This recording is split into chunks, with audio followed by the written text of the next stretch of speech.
আসসালামু আলাইকুম।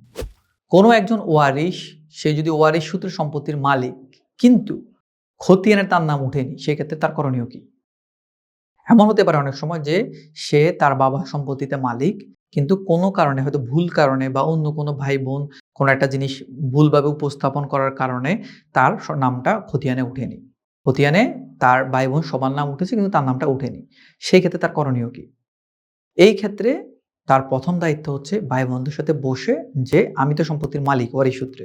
সেই ক্ষেত্রে আমাকে আমার সম্পত্তিটা বুঝিয়ে দাও।" তো বুঝিয়ে দেওয়ার ২ টো ওয়ে আছে। একটা ওয়ে হচ্ছে তারা সবাই মিলে সবাই তো জানি যে সম্পত্তিটা ও মালিক। কারণ সম্পত্তিটা বাকিরা মালিক হয়েছে তাদের বাবার কাছ থেকে বা মায়ের কাছ থেকে। তো ও শুধু কেন বঞ্চিত হলো? তার তো বঞ্চিত হওয়ার কোনো সুযোগ নেই। এটা ভুলের কারণে, জাস্ট একটা ভুলের কারণেই সম্পত্তিটা খতিয়ানে তার নামটা উঠেনি। তখন তারা যে কাজটা করতে পারে সবাই মিলে একটা আপস বন্টন দলিল করবে। করে ওই দলিলে সে যদিও খতিয়ানে নেই, কিন্তু দলিলের মধ্যে হিস্ট্রিতে বলা হবে যে এই সম্পত্তিটা মালিক ছিল আমাদের বাবা। বাবার কাছ থেকে ওয়ারিশের সূত্রে আমরা সবাই মালিক হলাম। কিন্তু খতিয়ানে ভুলক্রমে ওর নামটা ওঠেনি। কিন্তু আমরা তাকে সেও আমাদের এই দলিলের পার্টি। সেই হিসেবে তাকে আমরা অমুক, অমুক দাগে অমুক, অমুক সম্পত্তি দিচ্ছি। এভাবে মানে বাকিরা যেভাবে নিচ্ছে আপনি আপনার হিস্যা অনুযায়ী ঠিক সেভাবে নিয়ে আপস বন্টন দলিলটা সম্পন্ন করতে পারেন। আর যদি এভাবে করলে আপনি আপনার নামে নিজের নামে নামজারি করতে পারবেন এবং পরবর্তীতে আপনি পরিপূর্ণ মালিক হিসেবে ট্রিট হবেন। কিন্তু কোনো কারণে যদি আপনার ভাই-বোন আপনাকে সম্পত্তি থেকে বঞ্চিতই করতে চায়, যেটা আমাদের দেশে অনেক সময় হয়ে থাকে যে কোনো একজন ভাই হয়তো বিদেশে আছে আর রেকর্ড করার সময় তার নামটা ইনক্লুড করা হয়নি। বলা হলো যে আমরা এই ৩ জন ৪ জন আছি, আমরাই হচ্ছি ওয়ারিশ আর কেউ নেই। তখন তাকে বঞ্চিত যদি করা হয় সেক্ষেত্রে সে পরবর্তীতে সে যে কাজটা করতে পারে খতিয়ান সংশোধনের মামলা করতে পারে।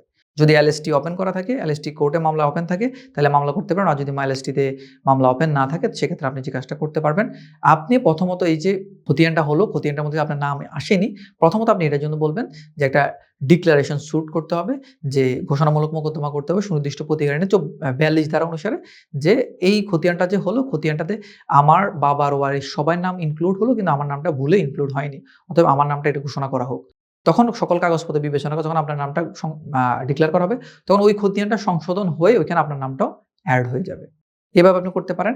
আর দ্বিতীয়ত যদি কোনোভাবে দেখেন যে এইখানে আপনাকে দখলও দিবে না, সত্ত্বও দিবে না, কোনোভাবে কিছু দিবে না ওরা।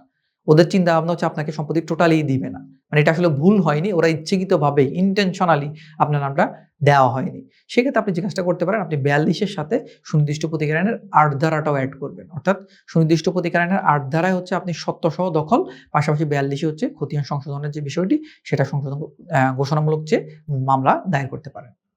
আশা করি বুঝতে পেরেছেন। ধন্যবাদ। আসসালামু আলাইকুম।